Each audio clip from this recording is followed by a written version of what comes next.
Hello students, this is Dr. Ways and welcome to your lecture on the spinal cord and meninges.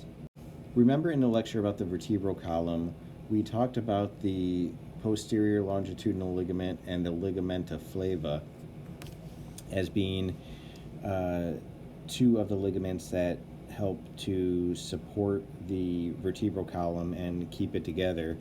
But looking at it from a different aspect, in relation to the spinal cord, we notice that the posterior longitudinal ligament and the ligamenta flava basically surround the spinal cord and the meninges that surround the spinal cord.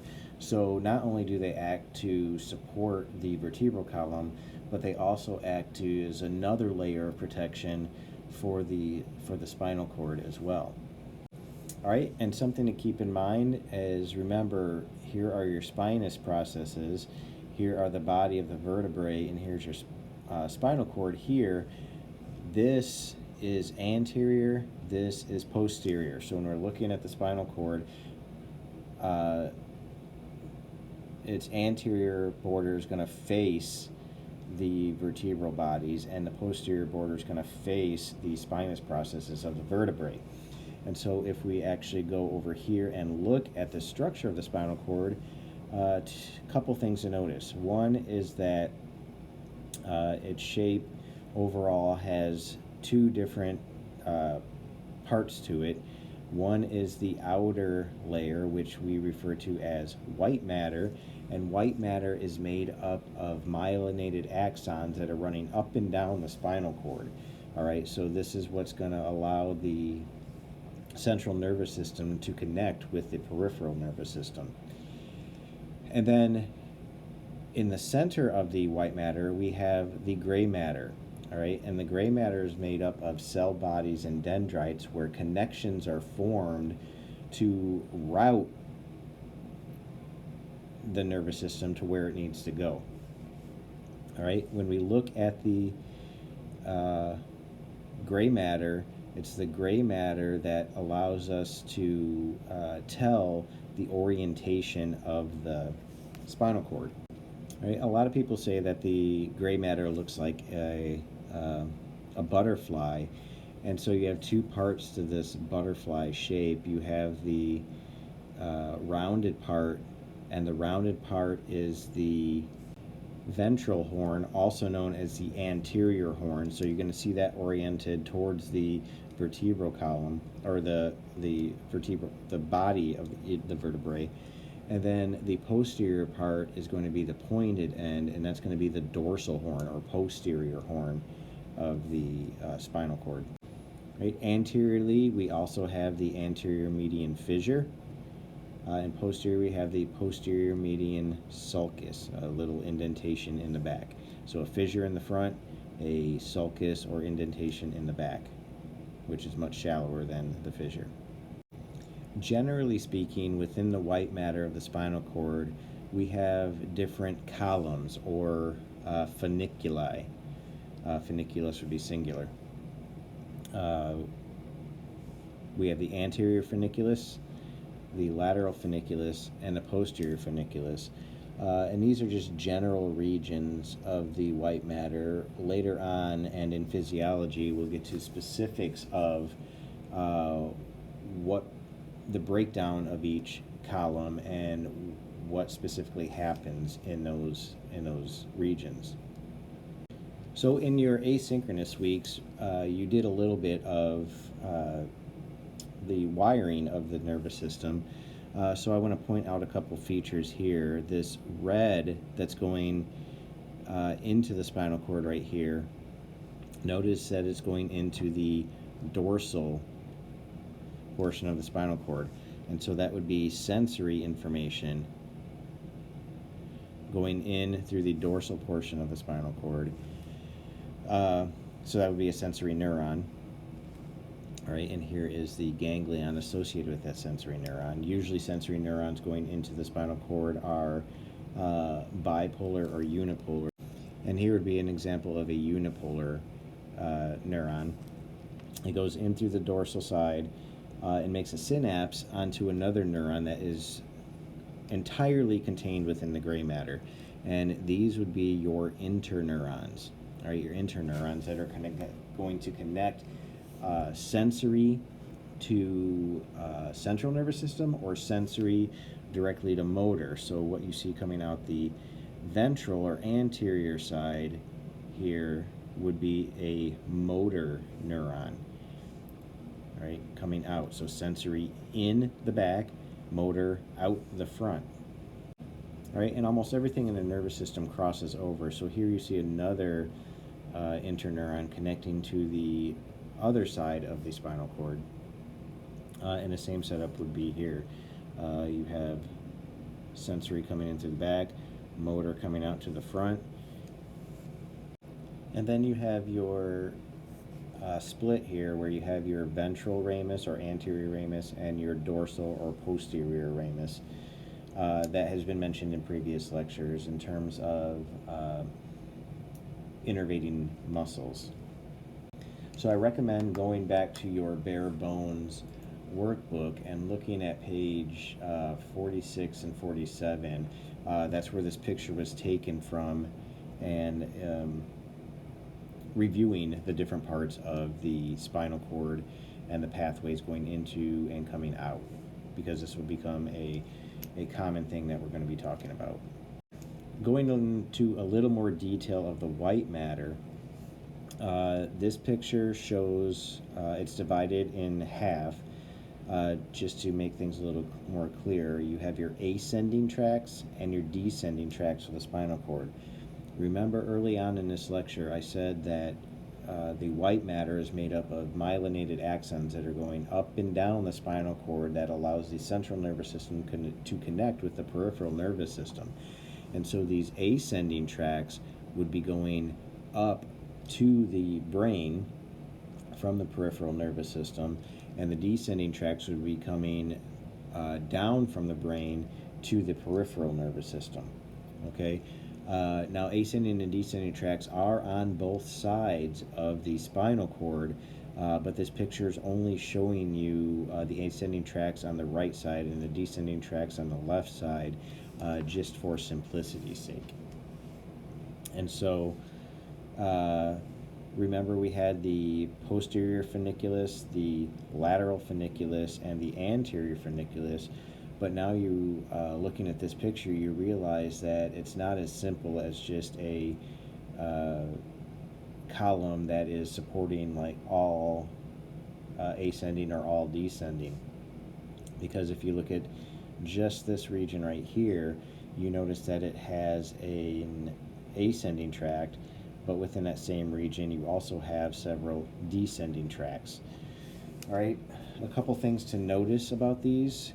And we'll get into some very specific tracts later on that you definitely need to know, but just to kind of figure them out now. An ascending tract, you're going up to the brain from a certain location. So a lot of the names of these tracts reflect that pathway. So the spinocerebellar tract is going from the spinal cord to the cerebellum. Right, so it's named according to from where it's starting to where it's going. Spinothalamic tract, that's going to the thalamus. Spinocerebellar tract, dorsal, so it's on the dorsal side, going from the spine to the cerebellum. Here would be the ventral side, going from the spine to the cerebellum. Then if we go over here and look at the descending tracts, we have the reticulospinal tract, for example, which is going from the reticulating or reticular formation of the brain down to the spinal cord. The corticospinal tract, which is one of the ones that you're really going to have to know, going from the cortical regions to the spinal cord. So the first part of the name is where it starts, the second part of the name is where it ends. So descending tracts start in the brain, end in the spinal cord. Ascending tracts start in the spinal cord, end in the brain. So use those names to your advantage to determine what kind of tract it is. Now, not all of them are going to follow that same logic. For example, you have Lissauer's tract, named after Dr. Lissauer, and the fasciculus proprius, which doesn't necessarily have a name that gives a clue to how it runs. But where you do have that, make sure you pay attention. All right, for sensory tracts, there are two that are really important for you to know. One is the dorsal column. So you're going to find that, of course, in the posterior portion of the spinal cord. Medial lemniscal. So medial and lemniscal refers to something that is more of a flattened area as opposed to a rounded area. So dorsal column, medial lemniscal tract. Notice that they start in the dorsal column here and move up, and then they move more to the medial part of the medulla oblongata, and then medial lemniscus of the pons. So here is the medial lemniscal part in the pons, and notice that it has this flattened shape as opposed to a rounded shape. That's where the lemniscal term comes from, and then it goes up to the cortex. So how do we unpack this and look at it in terms of function?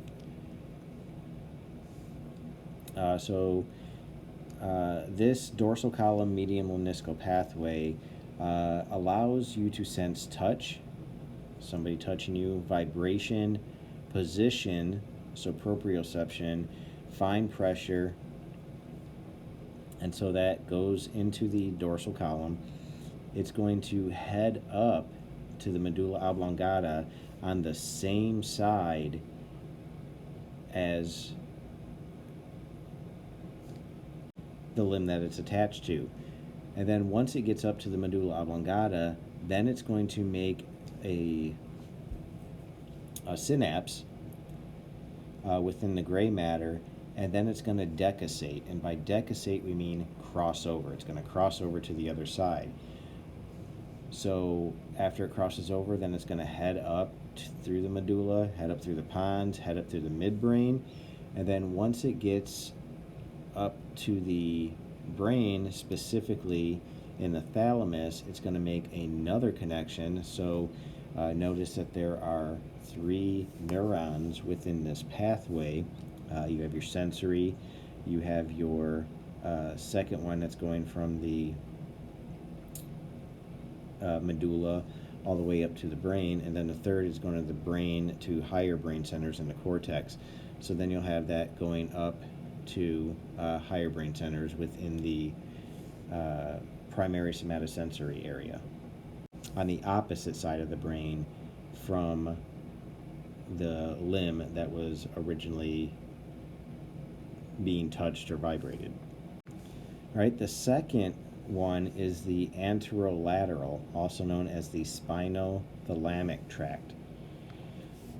All right, spinothalamic tract. So what this does is it allows you to sense pain, temperature, crude touch or pressure, so a general sense that you have been touched as opposed to specifically where you've been touched, tickle or itch, and also sexual sensations. So notice they have the candle here, assuming that's pain. The sensory pathway goes into the spinal cord at the level that the where the sensory input is coming from, and then immediately it synapses onto another neuron within the gray matter. All right, so as soon as it enters, it's going to synapse into another neuron, and it's going to cross over. All right, so notice that that's different than what we saw with the dorsal column medium lemniscal pathway, where it went in up to the medulla, then crossed over. Here it goes in and crosses over right away. Heads up on the opposite side from where the sensory sensation was taking place, and then makes a synapse within the thalamus, hence spinothalamic tract, and then to the cortex. So again, there are still 3 within this pathway, but the sensory that goes in is shorter. The sensory pathway that's going up the spinal cord is longer, and then the synapse still occurs within the thalamus. And so what this sets up then and you'll learn about this when you get to your clinical medicine class, is if you have an injury to the spinal cord at a certain level, you may lose touch and vibration sensations on one side, but still be able to maintain pain and temperature sensations on that same side, because of the way that these two sensory tracts are wired. All right, for motor pathways, we have the primary one as being the corticospinal. So notice that it is starting in the cortex here of the brain, going down through the white matter in the center of the brain, down the spinal cord, so corticospinal. And then as it's going down, once it gets to the medulla oblongata, there's this area called the pyramid. All right, and the pyramid is an area of the medulla that allows these motor pathways to cross over. So when we have our primary motor cortex thinking about moving, let's say, a finger, it's going to start within the right side of the brain, come down, and then cross over and control the left finger. All right, so again, decussating or crossing over. And then as they travel down, they're going to travel down laterally in the lateral corticospinal tract to the area where the motor innervation is supposed to occur. And so what you see right here is that pyramid region where the decussations are going to occur. So what this picture is showing you, I want to point out this yellow portion right here. Those are your cortical spinal tracts from the pyramidal cells in the cortex. So they've already crossed over, they're heading down, and when they go into the gray matter of the spinal cord, notice that they're making synapses with multiple interneurons that are going in different directions. Some of these are going to be excitatory, some of these are going to be inhibitory, and then here's your motor neuron, and some are going to go directly to the motor neuron, going out to produce the movement of interest here. So just kind of showing you how, as it's going down, the neurons are going to come out, make synapses, and then go to where they need to go, whether it be another interneuron or series of interneurons, or directly to the motor nerve. And again, when physiology, we'll talk about how some of these are excitatory pathways and some are inhibitory pathways and why it needs to be that way. Just kidding. I guess we're going to talk about some of that here as well. So motor neurons are divided into two types, upper motor neurons and lower motor neurons. And this is going to be important when you get to your clinical medicine class, when you talk about upper motor neuron and lower motor neuron diseases and how they manifest themselves. So it's a good idea to know which is which. So an upper motor neuron would be that which is going from the cortex down through the midbrain pons and medulla to the spot in which it goes into the gray matter of the spinal cord and makes a connection onto either an interneuron or onto a lower motor neuron. So these are going to be along the corticospinal tract, so from the cortex to the anterior gray horn of the spinal cord at the appropriate level. So if you want to move your finger, it's going to come out at the cervical thoracic, as we talked about with the brachial plexus. But if we want to move our toe, it's going to come out further down within the lumbar and sacral regions. All right, these are always excitatory signals, so they're always going to stimulate the next neuron. Now, some collateral branches of these axons that are heading down within the corticospinal tract are going to synapse with neurons in the medullary reticulospinal nucleus, which is here in blue. Those are then going to head down and synapse with neurons in the anterior gray horn and provide inhibitory signals. So if you're talking about the lateral part, the lateral corticospinal tract, those are all going to be excitatory. But if they go into if collateral branches synapse with neurons in the reticulospinal nucleus of the medulla, then they're going to go to the anterior gray horn and provide inhibitory signals. All right, lower motor neurons would be those that are coming out of the spinal cord and going out directly to muscles, or skeletal muscles more specifically. All right, and there are two types of lower motor neurons. One, we have our alpha motor neurons, which are going to extrafusal muscle fibers, so the main muscle fibers that we think of when we think of muscles, and that's going to generate contractions that allow us to move. So we refer to those as force generating contractions. So those are all going to be excitatory for sure. All right. Then we have gamma motor neurons. All right, gamma motor neurons are going to go to intrafusal muscle fibers. So these specific structures that are within muscle fibers that allow for muscle tension and reflex contractions. And so these types are set up to allow us to fine-tune motor control. And in your physiology class, you're going to learn how these alpha motor neurons act to, and gamma motor neurons act to manipulate motor responses, whether some are excitatory, some are inhibitory, and why you'd want them to be one way or another. But for now, I'd want you to know the difference between what an upper motor neuron is and what a lower motor neuron. So again, to review, upper motor neurons are going from the cortex down to the spinal cord where they synapse within the gray matter, and lower motor neurons are going to come out of the spinal cord through the anterior portion and go to muscles themselves. All right, the spinal cord has what we refer to as a laminar organization. So there are layers to the spinal cord, and those layers go to specific regions of the body. So if you look at sensory pathways with the dorsal column here, notice that the innermost layer is sacral, and then we go lumbar, thoracic. So as we go lateral, we work our way up.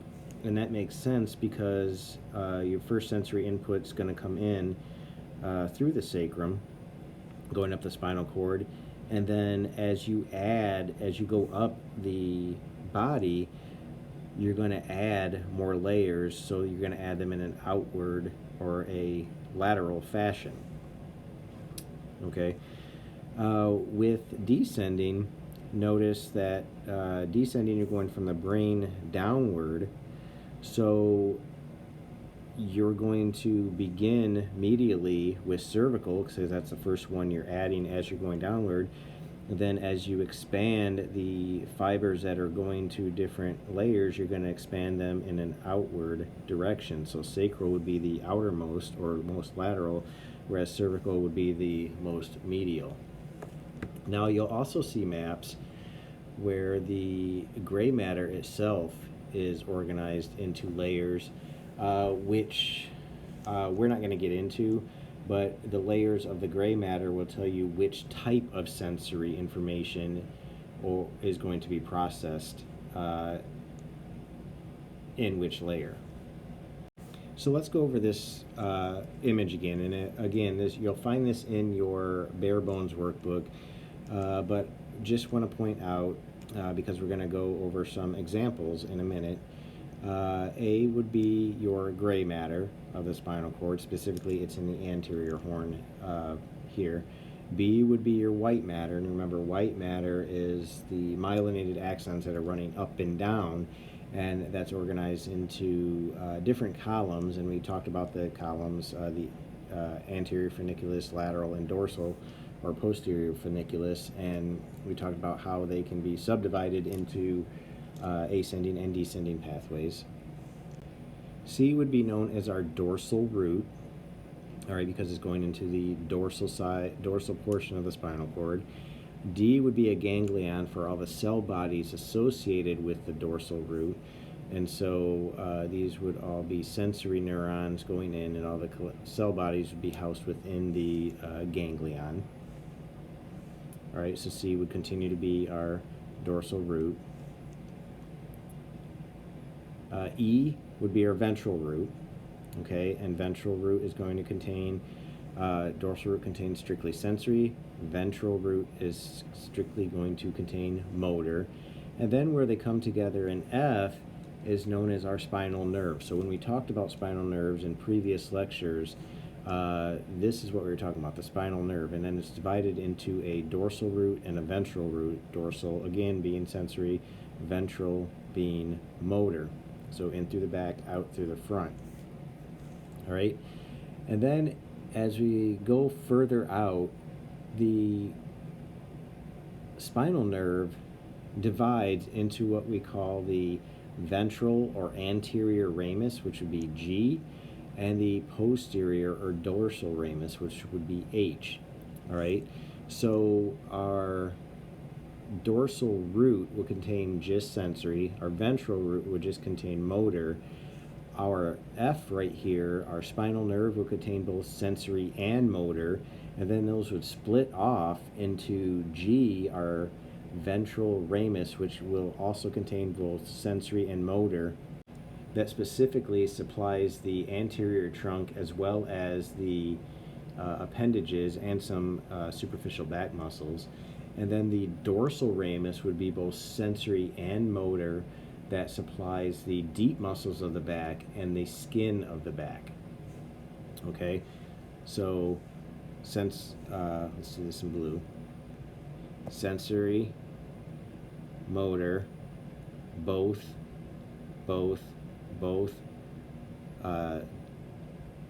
deep muscles of the back and skin of the back, superficial muscles of the back, trunk, and limbs, and the skin that's associated with it. Then if we go on the other side, it's more of a functional diagram. So here, since it's larger, would be a ventral ramus, all right, and then it splits into our dorsal root, which contains strictly sensory, and so that's always going to be going in this direction towards the back. Here at J, we have an interneuron, and we've talked about that. Interneurons lie strictly within the gray matter, and they will connect different regions, plugging into that area and going away from that area. And then, so that J would be an interneuron. And then K would be your strictly motor neuron. And you notice here in the ventral ramus that we see both sensory and motor, and we talked about that being true over on the right side as well. So going to the examples, example 1, let's say we have a person that has back pain in the skin. So pain in their back, or I guess just pain in general in the back. We have to think where that would come from. So you'd have this pain, and then it would go into the spinal cord, and because it's coming from the back, it would go through the dorsal ramus. It would head through the dorsal ramus to the spinal nerve, okay, and this is all sensory information. So since it's sensory information, it's going to go from the spinal nerve to the dorsal root, all right, and the dorsal root contains all sensory information going into the spinal cord. All right, it's going to go into the gray matter, synapse with a interneuron or directly with the motor neuron, depending on, actually in this situation, if they're grabbing the back with the hand, it will be an interneuron, because that's going to be a more complex movement. It's going to go up to the brain, and the person's going to decide, hey, I need to grab my back because it hurts. And so that information to grab the back with their hand would come out of the ventral root, okay, because remember that's strictly motor. It's going to go to the spinal nerve, all right, and then from the spinal nerve, where's it going to go? Well, if we're talking about a limb that's moving, Even if it's going to grab the back, it's still a limb moving, so that's going to, all that information is going to go out through the ventral ramus, and that ventral ramus is going to go to the arm, tell the muscles of the arm that they need to go into the back and grab the back because it's in pain. So let's go through a different example here in example 2, and let's say we are standing by a pool and we dip our foot in, all right, and the water is really, really cold. All right, so our foot is going to sense that, and obviously it's going to be sensory information, but since it's our foot, which ramus is it going to go to the spinal cord from? Since it's an appendage, it's going to go through the ventral ramus, all right, head into the spinal nerve, and then because it's sensory information, it's going to go to the dorsal root, into the spinal cord, all right, information gets processed. Because it's cold, we tense up our back. You ever stepped in a cold pool and you're just like, ugh, and tense up? Well, that information is going to come out through the motor, the ventral root, head into the spinal nerve, and since we are tensing the muscles of our back, that's going to head, that motor information is going to head to the dorsal ramus and go out to the muscles of our back. Remember, we said that the dorsal ramus is associated with deep back muscles and cause those muscles to tense up. All right, so depending on where we are and what's happening is going to determine which ramus is going to be involved and which root is going to be involved. So I recommend you guys go back, take this picture, do the same type of scenario, or come up with your own scenarios and trace a pathway, and that way you have a good idea for what information is coming from where and what rami and roots are associated with which type of information. All right, so this slide is just kind of showing you a more realistic version of what we saw in the previous slide, and I apologize for the text getting messed up, and we're missing some information about them, so make sure that you look on your PowerPoint slide for all of the pertinent information that goes on this slide. So what's different about this, well, what's the same is that we're showing the dorsal and posterior roots. Those are coming here, but what's different is we see that the roots are going to are split up into different little rootlets. Okay, these little rootlets, so they're going to different areas of the spinal cord, so that suggests that they're processing in different levels of the spinal cord. Okay, so it's not just one root going into one space of the spinal cord and then spreading out. All these different roots are coming from the spinal nerve and then spreading out as they go into the spinal cord to process that information separately. Right, and remember, all those dorsal roots are sensory. All the ventral roots, and notice that again, just like sensory, they are coming out as little rootlets anteriorly, and all of that is going to be motor information. So here you see in red sensory, here you see in blue motor, and of course this dorsal root ganglion is the housing center for all of the cell bodies of the sensory neurons that are going into the spinal cord. All right, and then of course we have the posterior or dorsal ramus and the ventral ramus. So don't get the roots mixed up with the rami. All right, dorsal root, sensory; ventral root, motor; dorsal ramus associated with skin and muscles of the back; ventral ramus associated with the anterior trunk as well as the limbs and the skin associated with it. All right, so how do we name the spinal nerves that are associated with the spinal cord? So keep in mind that when we're talking about spinal nerves, we're talking about this common area here where the ganglion is, all right, where both the dorsal and ventral rami and the dorsal and ventral roots are coming together as one short nerve that is passing between the pedicles of the vertebrae. So another quick note here before we get on to the actual numbering. There are a couple different ways that we can look at the spinal nerves versus the vertebrae that they're associated with. Sometimes you will see, for example, if we're talking about the vertebrae, you have cervical vertebrae 2, all right, so cervical vertebrae CV2, whereas the spinal nerve will just be called C2. All right, so if we say CV2, that we're referring to the bone. If we just say C2, we're referring to the actual spinal nerve.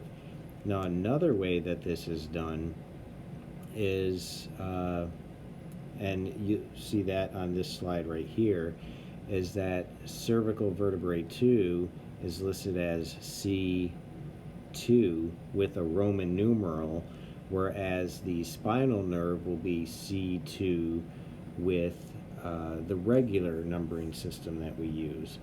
All right, so in different texts you'll see, and different sources, you'll see different ways of doing that. So try to, I think for the rest of the lectures, we'll use this nomenclature as opposed to this, but you will see this nomenclature within the pictures that are coming from your Gray's Anatomy for Students textbook. All right, so just to kind of point that out so we know what we're looking at and what we're talking about. All right, so when we're talking about the spinal nerves, there are 31 pair of spinal nerves. All right, 31 pair, and they're named according to the cervical the vertebrae they're associated with. So if we look at the cervical spinal nerves, here is C1, and you notice that it is above the pedicle of cervical vertebrae 1. C2 is above cervical vertebrae 2, C3 is above cervical vertebrae 3, and C7 is above cervical vertebrae 7. But then below cervical vertebrae 7, we have C8. So even though we have 7 cervical vertebrae, we have 8 cervical spinal nerves. All right, the last one being underneath the cervical vertebrae number 7. All right, after that, the naming is pretty standard. For every spinal nerve that's coming out, it's going to be under the vertebrae it's associated with. So if we're talking about thoracic vertebrae 1, the thoracic spinal nerve is going to come out inferior or just below thoracic vertebrae 1. Thoracic spinal nerve 2 is going to come under thoracic vertebrae 2. And it's going to be that way all the way down through the thoracic region, lumbar region, sacral, and coccygeal.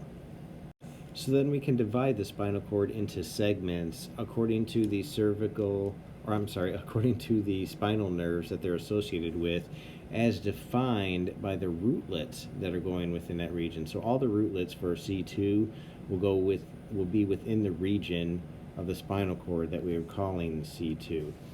And you're going to see that throughout. A couple specific areas that we want to mention of the spinal cord, one of them being the cervical enlargement here. And notice that this is a spinal cord thing, not a vertebrae thing. So there's a cervical enlargement through which you're going to have extra nerve fibers coming out that are associated with the upper limbs. And then down in the lumbar region, here, you're going to have a lumbar or lumbosacral enlargement that's going to have nerves that go out to the lower limbs. So those regions are going to be bigger because you have more nerves going out to specifically the limbs. Okay, and again, these are areas that are associated with the spinal cord, not the vertebrae, because if you notice where your lumbosacral enlargement is, of the spinal cord, L1, L2, L3, L4, L5, is in the vertebral region of T10 to T12. All right, so why is that? Why do we have a disconnect between what is the numbering of the spinal cord with what is the numbering of the vertebrae? And that's because during growth, your vertebrae extended, got bigger, but your spinal cord didn't. What happened was the spinal nerves coming out of the regions of the spinal cord just stretched and went out still underneath the vertebrae they're associated with. So you have a consistent size of a spinal cord, but an enlarged vertebral column. And so the spinal cord is going to be actually much smaller. It's going to terminate at about the L1 to S2 region. All right, that's where the spinal cord is going to terminate at the conus medullaris at about LV2. But of course, we know the vertebral column ends with the coccygeus. So just something to keep in mind. So the spinal nerves can get pretty long as you move down the spinal cord and the vertebral column. So just to kind of point that out, we have thoracic spinal cord region 6, and here's a spinal nerve going down, and notice that T6 vertebrae is below the level of T6 spinal cord. So that spinal nerve has to travel down to go underneath. And then when we get to spinal cord level T10, that spinal nerve has to go down a couple levels to come out of thoracic vertebrae T10. And then, of course, that becomes more apparent if we look at lumbar vertebrae, or I'm sorry, lumbar spinal cord region L1. That has to travel down all the way down here to come out at vertebral level L1. Actually, that's incorrect. Here would be vertebral level L1. All right, so look how far that had to travel versus thoracic vertebrae or spinal cord number 1 coming out under thoracic vertebrae number 1. So all of those spinal nerves that are coming from the spinal cord are going to travel down the vertebral column until they're able to get to their appropriate vertebrae. So in other words, you have 5 sacral spinal cord regions. Here would be S5 right here. That's got to travel all the way down until you get to S5 part of the sacrum, where the S5 sacral nerve is then going to come out.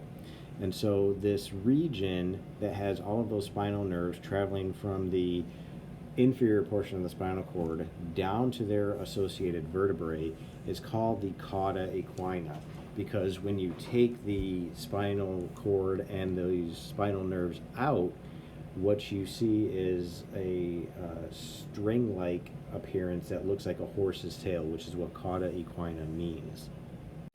All right, and the spinal cord is going to end. It's going to terminate at that conus medullaris, but coming out of the conus medullaris, you're going to have one single nerve that's going to come down to the coccygeus and then split, and that one coming down is going to be known as the filum terminale. All right, so the final nerve that's coming out, and notice that it's going to go down to the coccygeus and then split out into a left and right direction. All right, so this picture is showing you the dorsal rami dermatomes. Remember, we said dorsal rami go to the skin of the back. So here are all the dermatomes associated with the dorsal rami at each level of the spinal cord, C2 all the way down to coccygeal. And then here are all the dermatomes for the ventral rami, because remember the ventral rami go to the skin of the anterior part of the trunk as well as the limbs. So ones that you should be familiar with are listed here on the side. So key dermatomes coming from the spinothalamic tract. So we're going to even break them out further into the dermatomes associated with the spinothalamic tract. Because remember, if they're a dermatome, they're sensory, so they're going to go up the spinal cord to the brain. So here are those dermatomes and the regions of the body they're associated with. All right. And the reason why I mentioned the spinothalamic tract as well as the specific regions that they are innervating is that this is something that's going to come up in your physical exam lab, where you do certain tests of the spinothalamic tract to see if it's functioning properly, and it's going to be involved and it's going to involve dermatomes at these specific regions where you would test. Okay, because they're easy to remember. For example, T10 we know is at the umbilicus. So if we take a stick with a sharp end and a soft end and say, do you feel that is sharp or you feel that is dull, and we do it at the umbilical region, then we know that the level of T10, the spinal nerve at the level of T10 is intact. The other items that I have right here are items that are spinal nerves that are associated with certain reflexes.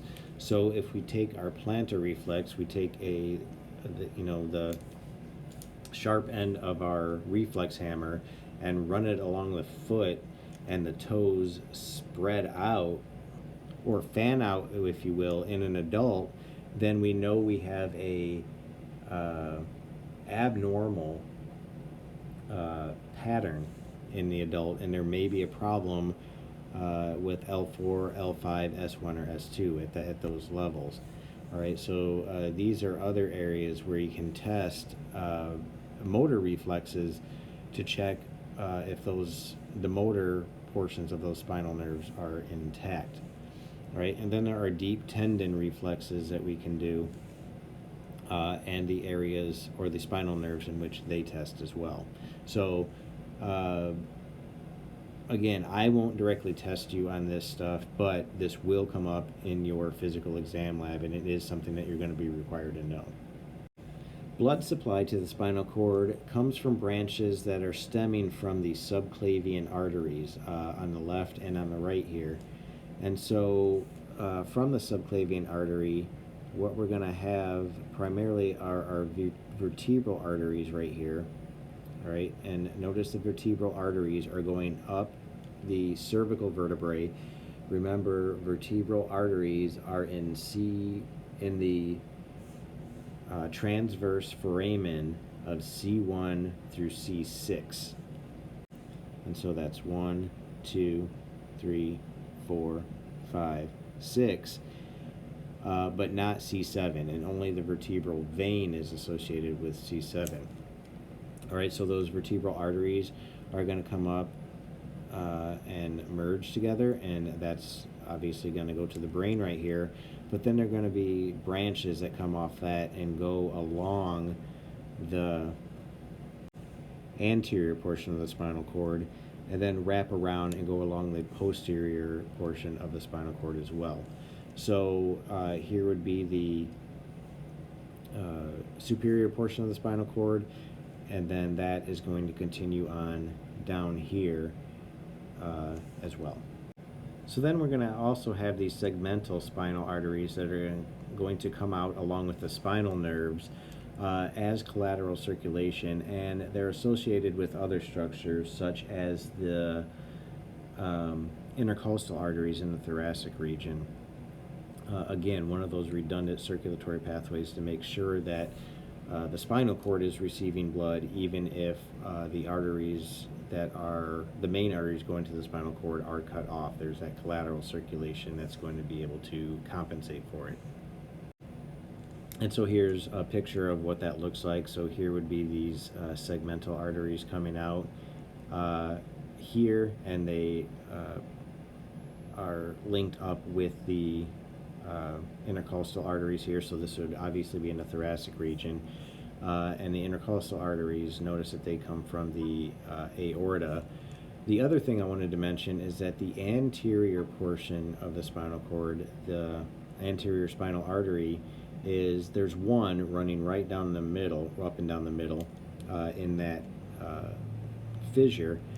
And then in the back, you have your posterior spinal arteries. So notice that the posterior spinal arteries, there are two of them running very near where the dorsal rootlets are entering into the posterior side of the spinal cord.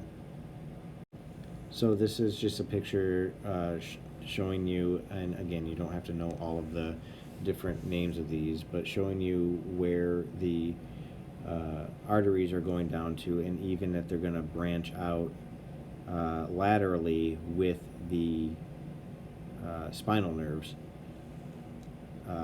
providing that redundant blood supply, or that collateral circulation.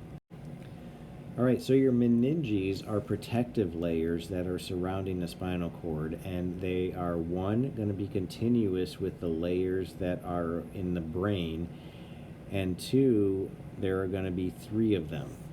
All right, and they are called outermost the dura mater, which means tough mother. All right, so that's going to be the most protective sheet of very dense and very thick and very tough connective tissue. Under that, we're going to have the arachnoid mater, which is not as tough as the dura mater, and it's going to have look like spider web appearances underneath it, which is the subarachnoid space. And we call it the arachnoid mater because arachnoid refers to spider, and the appearance is spider webs. So within that subarachnoid space, we're going to have cerebral spinal fluid that's circulating through. All right, and then the last layer, which is directly on the spinal cord itself, or if we're referring to the brain, it's going to be directly on the brain, and that's called the pia mater. All right, a very thin layer that is highly vascularized, as we can see with this blood vessel right here. And so if we look at this picture over here, we see the dura mater, that tough, and it's going to be kind of a grayish color when you see it. And then the arachnoid mater, the main part, and then all of those spiderweb-like subarachnoid and features in the subarachnoid space are going to be in here. And then there is the pia mater right here. So the notes that I have right here kind of got separated from the areas they're associated with. So again, go back to your PowerPoint and make sure you look at this.